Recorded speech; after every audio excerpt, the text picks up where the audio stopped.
indentation in case it's too small. Okay, so we are going to talk about curriculum instruction, how we fund curriculum instruction, professional development, how we fund that, and then staffing. Okay. All right, first slide. So we're going to start with some highlights from this year. We break it out by division. So this year in the elementary division, we introduced bridge classrooms. That was a part of what we used some of our federal funds for. We identified grade levels in some of the schools that we were very worried about. And we created an opportunity for students in those grades to have a more intense hit in ELA. So they go to, they're partnered with another teacher. That teacher pulls out a subset of students, the ones who are struggling the most. They pre-teach some of their ELA work so that kids feel like they know a little bit about it when it comes to them the next day or so. But then they also do the AIS work to catch them up in their reading skills.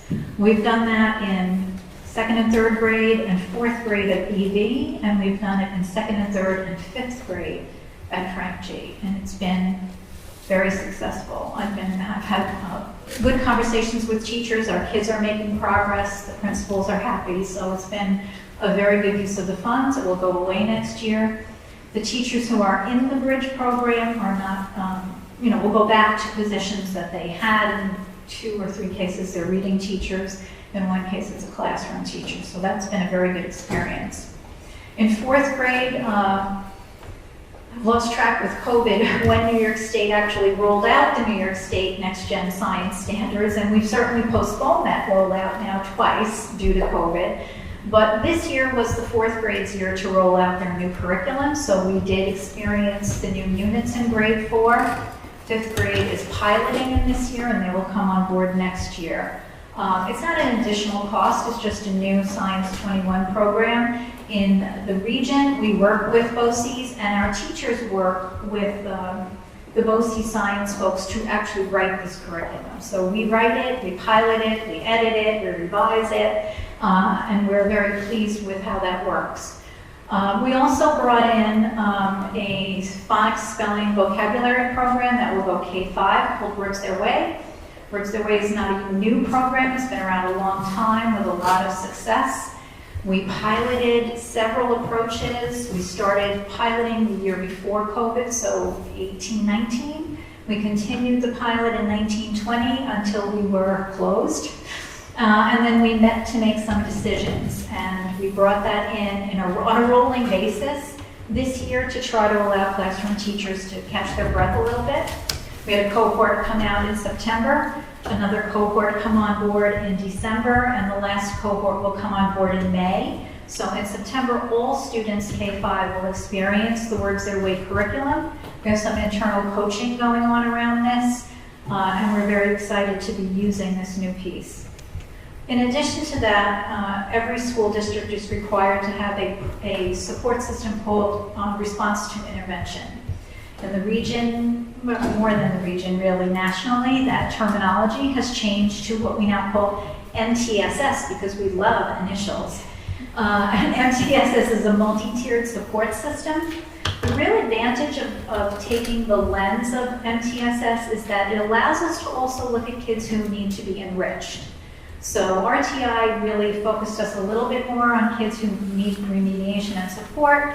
By moving to an MTSS lens, it also allows us to look at who's above grade level and how can we continue to stretch those students as well. To do this work, we have leaned on a database, if you will, that collects information about our students when we meet with concerns or celebrations. And that follows the students through the grades. It's very helpful as kids move through the system for the middle school people to just tap into that database and say, oh, what's happened to Margaret these past few years? What have we tried that's been successful? What have we tried that hasn't worked? And it allows us to see progress or sometimes lack thereof as they move through the system. So this year, bringing in Branching Minds was a K-5 initiative. We've been doing a lot of work, especially with our AIS teachers, hoping that they will be a major support system in the schools next year when we ask our classroom teachers to come on board. In middle school, some of the new things that happened this year, like our 4th grade, we also have updates to science K-12, but in middle school this year, it was 7th grade's turn to come on board with new curriculum aligned to the new standards, and 7th grade has new units of study focused on both earth and physical science. I hear that's going very well. It's a very hands-on program. You heard Ned talk a little bit earlier about Science 21 and the STEM process. The new science standards are very STEM-based. They are very engineer-focused. So we see a lot of project-based learning, thank you, for coming into our schools through that particular curriculum, and the kids are really enjoying it. 6th grade at the middle school also had an opportunity to do a math pilot this year. So the math program that we were using, I believe, was Saxon Math. Our subscription to that program ended coming into this school year, and we really discussed 2 options. Option 1 was continuing the math program that exists K-5, because they do have a middle school component, or looking at what is being used 7, 8, and through some of the math in the high school, and then just being the 6th grade version of that. So they interestingly asked if they could look at both, and they have been looking at both, and the math leader at the middle school, Christina Obowetsky, is very talented and has been working with the 2 math teachers to step through that work. They're close to making a decision, if not already made one, and so we will know what we're purchasing for next year. At the high school, we are very excited, and we've kind of been leaning in a little bit on the work that's happening both regionally and in the state. So New York State, for a number of years, has been in the planning stages of offering what they call a seal of civic engagement. In an effort to get our kids to be more understanding of the way our government works, both locally and nationally, there's an exciting opportunity for kids to engage in learning and also experiential opportunities as they get to middle school and high school. It is not a small undertaking, and so many districts said, we'll sit out 21 and 22 and see what other schools have been doing with it. In our region, the North Salem School District and the Harrison School District have opted to pilot this year. I just had a conversation with our BOCES, Putnam, Northern Westchester, and they are preparing a regional conversation about the progress that they've made and some of the exciting opportunities that have come their way with kids. I've been talking quite a bit with Andrew Lupian, who is our social studies leader at the high school. We're excited about this opportunity. We are planning to jump into the water next year. We'll get a team together that will look at both middle school and high school, but I also would like elementary to be involved in that conversation because there is definitely a place for them in part of this process moving forward. So we'll be hearing much more about that in the coming months as we put our plan together and we share with you what we think that could look like for our students. And then there are 2 items there that belong really with PPS, and sorry, Lisa is not with us tonight. I don't know if Joe wants to explain what supplement and the mental health support is. Yeah, Lisa mentioned these in her presentation, so I won't take long, but a supplemental period with for students with an IEP at the high school, that basically they have a home base, if you think of the old homeroom model at the middle school, but more of an academic focus. And then additional mental health support. We've been adding to our mental health team at the high school, and QCARD is another one of those acronyms that support our staff and support students, especially when we're doing threat assessments and meeting with them in large and small groups. And again, she had commented on her excitement about the progress on that during her presentation, which she can do with us. Thanks. Okay, so priorities for next year, and you'll hear a lot of the same things we just talked about. At elementary, Eureka Squared. So Eureka Math has been our math program for many years. It's an offshoot of the original modules that New York State shared when Common Core updated. They broke off from that and continue to develop their math programs as a separate entity. They have an update to the program called Eureka Squared. We did look at the program. I understand from our teachers that it answers many of the questions and frustrations that they have experienced teaching.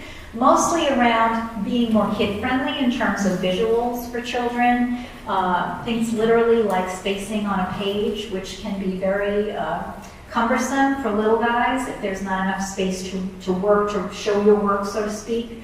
They're very pleased with the changes that have been made, so we will be ordering the update this year instead of staying with the current program. Again, it's not an additional, it's just the new program that we'll bring on board. They also have a digital suite that the teachers have expressed an interest in, which offers some videos for support when kids are not quite sure what we did with long division today. They can go back to a video on their own time and say, oh, right, that's what I was supposed to do. Probably will help parents as well, I would imagine. So there's some opportunities there that we're exploring with the company. Words Their Way, again, it's just a final version. We'll be in full, everybody up to speed and ready to go in September. All materials ordered. It's a very differentiated program, so kids move at their own pace. There's an assessment that happens several times a year that guides teachers to know what stage of spelling and phonics and vocabulary development their kids are in, and then the activities that support that work. And you heard men talk about STEM being a special twice in a cycle. We were very excited yesterday when we saw some opportunities. As we were taking in the learning, we were noting the connections to our science program and how one would definitely support the other. So that will take place next year. Everybody is really interested in seeing where that could go. Middle school. So next year is 8th grade's turn at the New York State Next Gen Science Standards, and they will be working with a new curriculum completely focused on life science. 6th grade will have finalized, I believe, I think I heard a rumor that we're going with eMath, which is a wonderful secondary program that, as I said, is used 7, 8, 9. I'm not sure how far through the high school they've taken that work, but it's an outstanding opportunity. And we will actually get a committee and get Seal of Civic Engagement off the ground. I hope that another time, maybe even before the end of this year, I'll do a presentation and explain to you what that requires of students in order to participate and the kinds of opportunities we can offer them locally. Okay. So let's talk about how we pay for all of this good stuff. There are two main funding sources in curriculum and instruction. The first is the federal funds, or the title grants as we call them. And I've listed them there for you. You will notice that the allocation each year differs. And you'll also notice that each title addresses a very specific audience. So Title I focuses only on at-risk students. So we identify kids who are going to AIS Math or ELA. Even social emotional needs come under Title I. Title II is staff professional development, where a lot of our consultant costs come from. Title III focuses on second language learners and immigrants. And Title IV is kind of a combination of technology, health and social emotional learning, and extended learning opportunities. And then another code that we use that is provided based on population enrollment is the New York State textbook funding allotment. So if you look across, you'll see what we received in the past 2 years, what we project without carry forward. So you are allowed to carry forward money from year to year in the grant if for some reason you don't spend it. So if you think about 1920, where we shut down in March, we had an awful lot of money planned for activities, for salaries, that some of which never got used. Thankfully, we were told when you come back in 2021, you can roll that money forward. We're not going to force you to leave it on the table. You're allowed to roll forward 15% of your total allocation. You can, every 3 years, exceed that amount, but you have to send them information with extenuating circumstances as to why you're asking for that to happen. So we received a communique just the other day that the news is that the federal government has substantially increased funding to all of the title funds. Of course, I don't know what that looks like as it flows through the state and then down to each school district. Allocations don't come out until probably around June. Our budget has to be put together usually by early September for this coming year. So we'll see what we're able to do. Again, it's wonderful to have that money. It's also a little scary to never know exactly the amount that you're going to end up receiving. But I will say that we make very good use of the funding that we are provided with. The other source of funding is, of course, the district budget. So if you look at those descriptions, you can also see that there's a zero increase across the board in all of those budget lines. Okay? A little bit more detail about exactly what we do with that money on the next slide. Title I funds things like after school or summer AIS, both reading, math, and ENL at all schools. Summer Kinder Camp, the program I spoke about earlier. We use that for AIS reading teachers and math teachers for any PD or additional materials we might want purchased for them. Anything that the students might need as they go to those services. It supports our district RTI/MTSS. The database that I talked about comes out of this. We're also able to offset some of our salaries for the teachers who deliver AIS reading and math. In Title II, again, this is a professional development grant, so our consultants have come out of this. We are able to use it also if we have teachers in the district who serve a staff development role in their role as a teacher or a teacher leader. Title III, after school for ENL, summer school support for ENL, teacher professional development and materials, and also through the immigrant grant, which is the most unpredictable because the definition of an immigrant is very precise and it doesn't mean you'll have the same number of students every year, they age out. So an immigrant is considered someone who was born outside the United States and has not attended a United States school for more than 3 years. So you can imagine as the kids get beyond the 3, they drop off that allocation amount. But that focuses a lot on pre-college, so college visits can be covered under this, opportunities to meet with vocational providers, our trade unions. We're having good conversations with the guidance department at the high school about how to make use of some of that for the students' opportunities post-high school. Title IV, we spent this past year really finishing off acquisition of Chromebooks, and we also set aside some money for the Tech Coaches Professional Development and a math program that we purchased at elementary. And then the textbook code covers curriculum materials that are considered non-consumable. We think mostly that of traditionally what a textbook is, so a science textbook or a social studies textbook. Textbook money will also fund novels if that's part of their main instruction. And so in our ELA classrooms, that is absolutely the case. It doesn't fund things like workbooks where kids will write in it and then we need a new one next year. That comes out of a different code. On the local side of the district budget, some of the things that come out of the items that I shared a few slides earlier, in service for teachers, extended year curriculum projects. Every summer we have teachers working to revise curriculum units or perhaps writing some new curriculum. So they'll propose something to me relatively soon, actually, in May and June, and then we determine which projects are moving forward and how many hours and how many teacher collaborators there will be. So that salary funding comes out of there. We also pay for our Science 21 program, our K-5 social studies database, which also comes out of Putnam Northern Westchester BOCES and is also collaboratively developed by teachers in the region.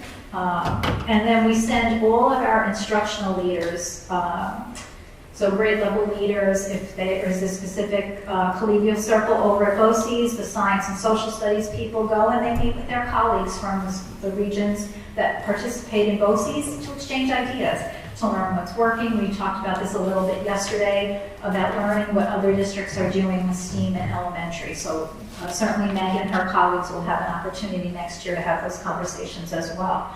There are always content area workshops, so I think BOCES throughout the state, they probably all have a little bit of a specialty, if you will, as Benita shared earlier with Southern Westchester BOCES and the RIC. I think Putnam Northern Westchester BOCES has a curriculum reputation.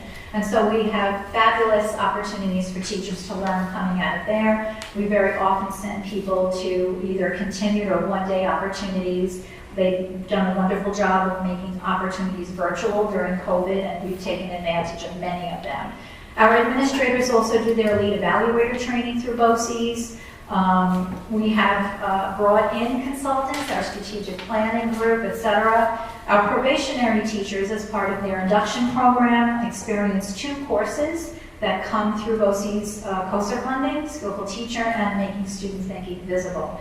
And then we always have an opportunity to send teachers to regional conferences now that we're back live again. Some of them have been virtual and we've attended, but people are starting to now go out again to these conferences. So the New York State Social Studies conference is one that we usually attend. There are reading conferences that people will go to and represent us and then bring back ideas and turnkey them. So those are some of the things that we use for funding. Those are some of the programs. I don't know if you want me to pause and you can he's giving me keep going. All right, improving our practice through professional learning. Professional learning in the district is designed based on needs improvement analysis and through feedback from staff via our teacher leaders. So in 21-22, we did training on Rose Their Way, training on branching minds, continued ELA coaching at all three schools in reading and writing K-5. In 6-12, we work with a different consultant who's providing professional development on classroom instruction and also classroom design, physical design.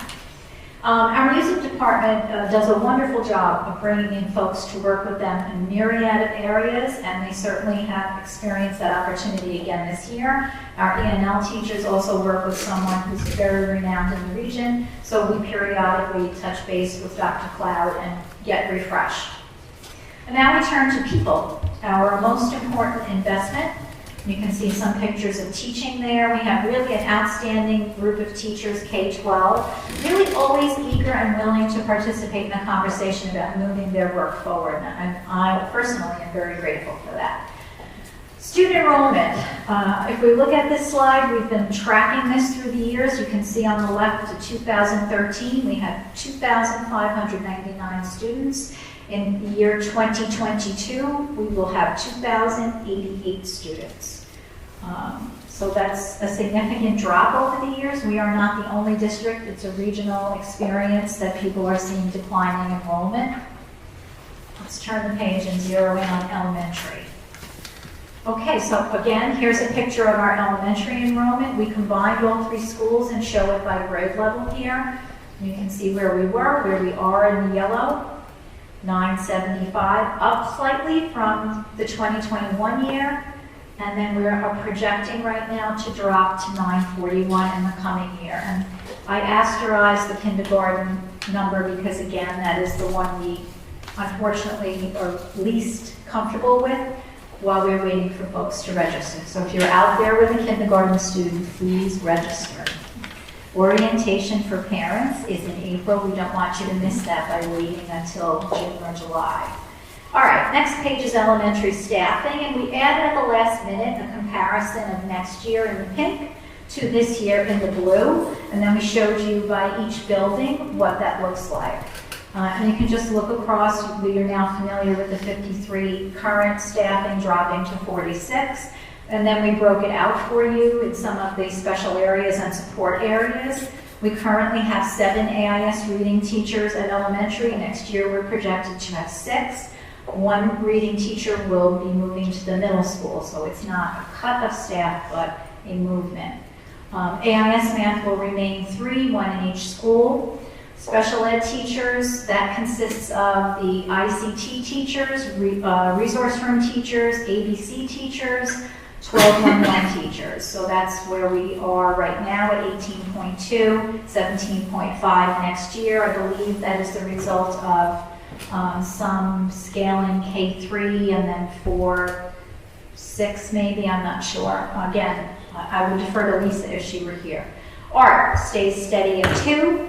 Music goes from 5 to 4. The part of that is that there isn't travel anymore. We will have 2 music teachers at Furnace Woods, the 4-5 building, where band and orchestra lessons will take place. We have 1 teacher at the K1 building, 1 music teacher at 2-3. The teacher that you see as a reduction is going to the middle school to take the retirement that happened this year. So again, there's we're cut in terms of eliminating staff. It's a repositioning of staff. And PE will remain steady at 3. Library media goes from 2 to 3 as it absorbs the Horizons position and gets folded into library media STEM. We are not, please don't think that we're giving up on enrichment. When you heard me say the Horizons position folds in, we are going to once again go back to the enrichment for all model that we were using before COVID. We'll be talking with the 3 principals about scheduling the WIN block, which will give us an opportunity to give kids a chance at enrichment outside of the curriculum area, as well as kids who need support within content area. So that will, that's a model that's very popular, not just at elementary, but at secondary also. There's a block of time set aside every day where an entire grade is brought together and then divvied up based on the skills that they either need remediation in or by some opportunities to stretch them. That will rotate through ELA and math, so kids will get an opportunity. Perhaps I might need more help in ELA than I do in math, so I might have an opportunity for some math enrichment, and I might get some extra support in ELA. ENL is 2, and there's an asterisk for next year. That's an enrollment-driven program, and I'm right now looking at the enrollment with the ENL teachers, because that will roll forward. So we're looking to see 2 things happen. Kids roll forward, and then kids take the NYSA slat this spring. You can score out of ENL. If you do so on the NYSA slat, then you drop out of ENL services. You get support, but not necessarily the service that you got when you were still in the program. And that changes the way you are serviced in terms of minutes per day, which is what the Part 154 regs are for ENL. So depending on the level, there's 5 proficiency levels. Depending on the level of proficiency, it's X amount of minutes per week. So to say I have 3 kids in ENL means really relatively nothing. I really need to know what their level of proficiency is to be able to determine how much FTE I need to provide that service in that school. So we're going to sit down probably in the next couple of weeks before the break and take a look at where we are, where we think we might be after the NYSA slat, and then again, kindergarten is always the unknown. So as we register, there will be some initial screening done of the students so we can get a better picture of that. Okay, so let's continue on. One more slide on elementary. This is the class size projections for next year. And we've shown this before in a slightly different format for each grade level. That is the projected size.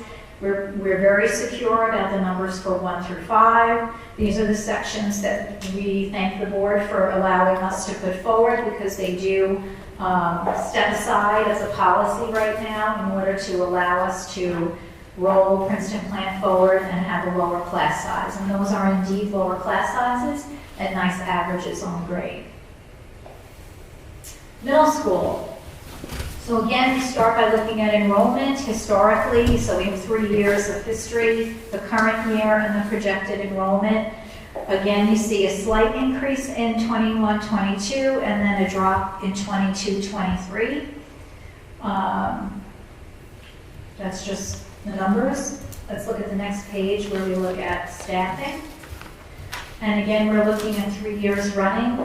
Show you the enrollment, 487,504, dropping down. Classroom teachers, so the staffing stays relatively steady in the middle school projected for next year. Okay, and then we're going to look at average class size. This was something we started to look at last year for middle school. So you see what 21-22, 21.1 right now in 6th grade, 19.4, 22.5, the projected slight drop off, except in 7th grade. And again, as the cohorts roll through, we try to update the numbers as recently as we can, because believe it or not, through the year, kids leave and kids come, so the starting number that we had in September always varies a little bit. And now we're going to move on to the high school. And again, high school starts with historical information, what enrollment has looked at. You can see the totals at the bottom.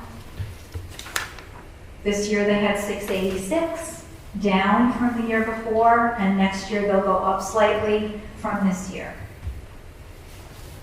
The next page again shows you the same type of staffing model, 3 years running, was the number of students, and then classroom staffing and special area folks addressing those concerns.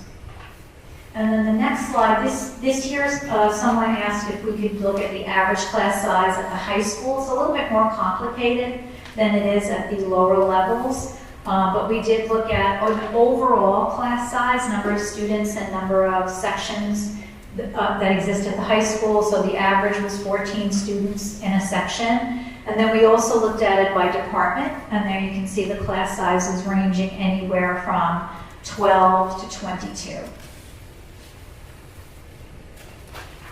Last page is the retirement update. We have 10 retirements this year, and you can see the positions that are there. You'll notice 3 up from the bottom is the, I'm sorry, not 3 up from the bottom, 2 up from the bottom is the 712 science position that Enrique spoke about earlier.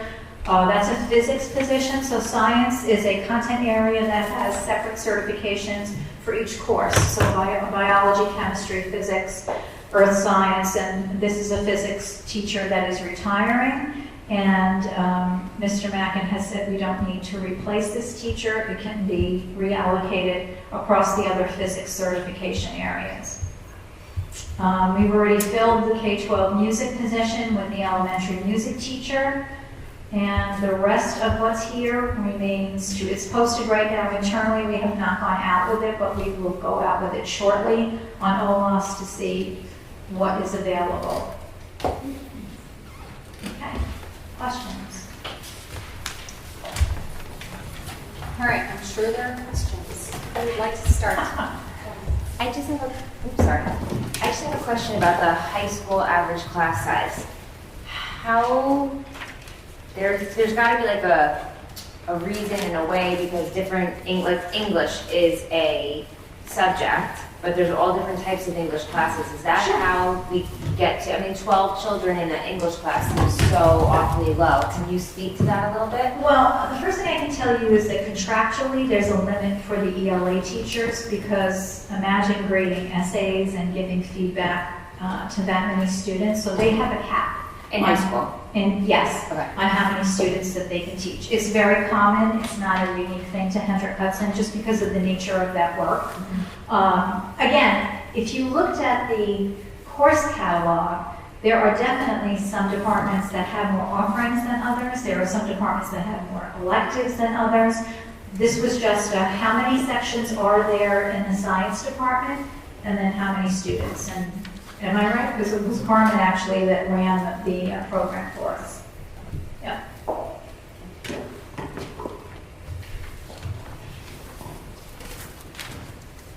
Emily?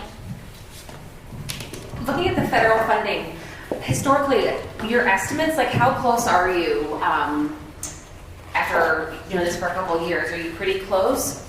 We are pretty close. I think, as I said, the one thing that I just don't even think about is the immigrant funding, because I just put it aside and I plan for the Title III money alone. And then if the immigrant money comes through, it's a bonus, mostly that gets addressed at the high school level.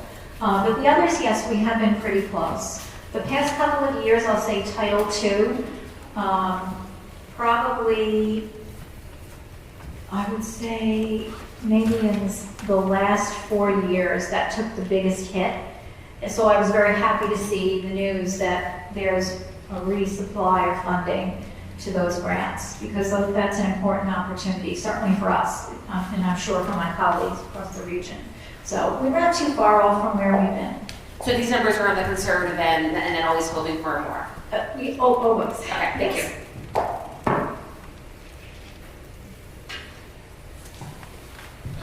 Lisa?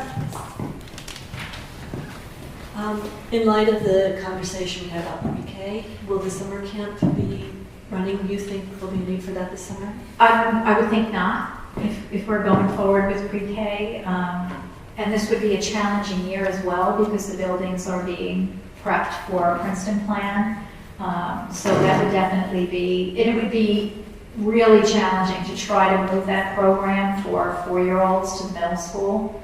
We'd have to move furniture, but if we're going ahead with pre-K, which it appears we are, I would say that we would forego that opportunity and maybe think about doing some extra work with kids who might need some extra help. Isn't the kinder camp based on need though? Yep. And the pre-K is going to be based on lottery? Yeah, and it could be that it's not the same kids. We won't know that until we're through with our screening. So probably by June, we'll have a better answer of both who's in the lottery and then who that we screened or we worried about. I don't know, Bill, if I can house it because of what's going on. That's part of the problem. So, I mean, that'll be a conversation for us to have if we see that need with Anthony and his team to say, is there a spot where we think we can do this? Because remember, everybody is moving. All classrooms will be emptied and cleaned and then reloaded. So normally this is a program that ran at BV, only because the teacher who leads it teaches at BV. If we have space and we feel we have the need, and those are not kids that made the lottery, we certainly would want to look at it. I don't know if we can physically manage it. And we didn't do it last year because of COVID. So we will definitely be on the lookout to see how that balances itself out. I had 2 questions. Just to clarify, we are reducing a music teacher for elementary. Are we reducing any services, any music classes? No, we are not. So right now, the 4th and 5th grade has 2 music classes a week. One is general music, one is chorus, and then the students that are in band and orchestra have lessons. The economies of scale in going to Princeton plan means all of those students are now in one spot. So where you might have had to have 2 violas at BV and then 2 violas at Frank G and 1 viola at Furnace Woods, you now have the 5 violas together in one building. Those are no longer 3 separate lesson sections. They're all in one. So I believe, if I remember the draft of the schedule, there are 8 sections in 4th and 5th grade, which means there are 16 sections in a 36-section cycle for general music. So 16 from 36 means there are 20 sections available to each of the 2 teachers to do their lessons in. I do believe that math works out. Thank you. And the other question is the middle school enrollment is going down, but we're not talking about reducing teams or anything like that at this point. Correct? That would be over there. Correct. We looked at it with the finance committee because we did look at that last year based on some resignations and retirements we had, and to be honest, the math just didn't work out. The class size increase would not be worth it. It does warrant a conversation perhaps in the future of looking at the middle school bell schedule and how it's organized, because when you are organized by team, you're very staff heavy.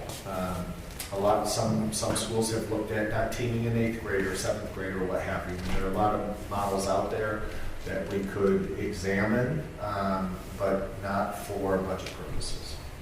Thank you. Jen, did you have any questions? I didn't have a question, a comment. I know we spoke about this previously, but instrument lessons, 4th and 5th only go once every 6-day cycle, and the economy of scale is great. I love that. I just want us to be really cognizant when we group instruments together that we're not having like 7, 8 instrument lessons in one single class. And then I can tell you that they will still plan to do violas, violins, that kind of thing. Right, but I mean, like, just say my daughter's at 2 5th graders, right? So there's 3, she has 3 kids in her trumpet class, right? Which, is maybe 4 okay, but at some point, an instrument class, when you only meet once every 6 days, is like 7, 8 is not. You're never going to keep kids engaged in instruments if we don't. And I'm sure that Josh Cohen, who's the principal at 4 or 5, will engage in those conversations with both Doug and Mary Landry, who will be doing band and orchestra, and they'll figure out there are.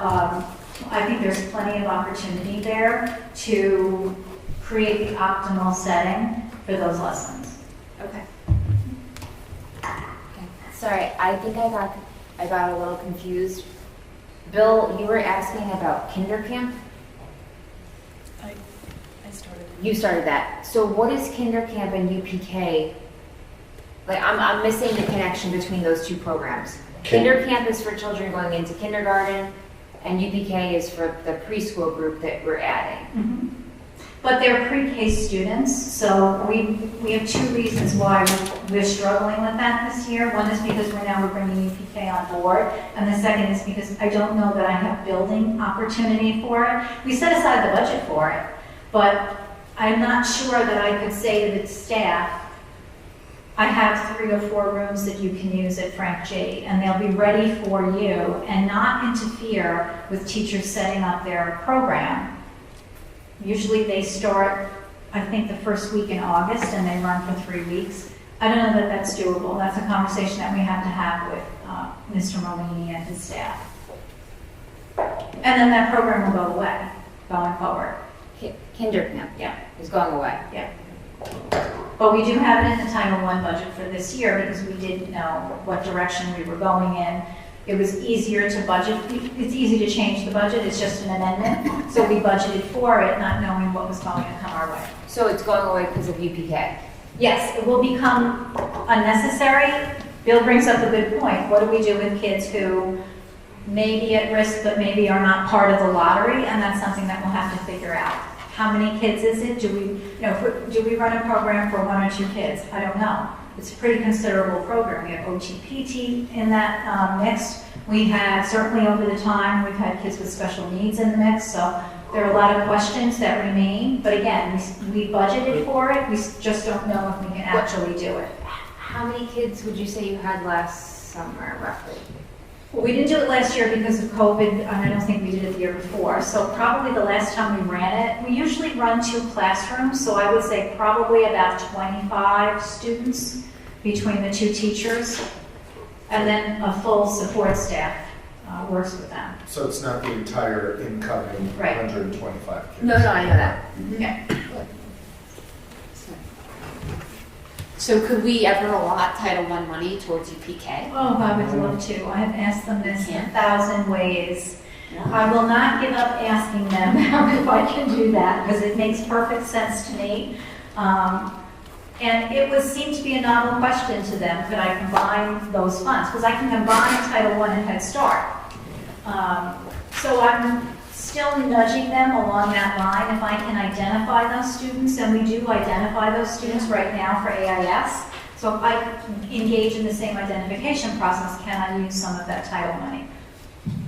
Don't stop asking. I won't.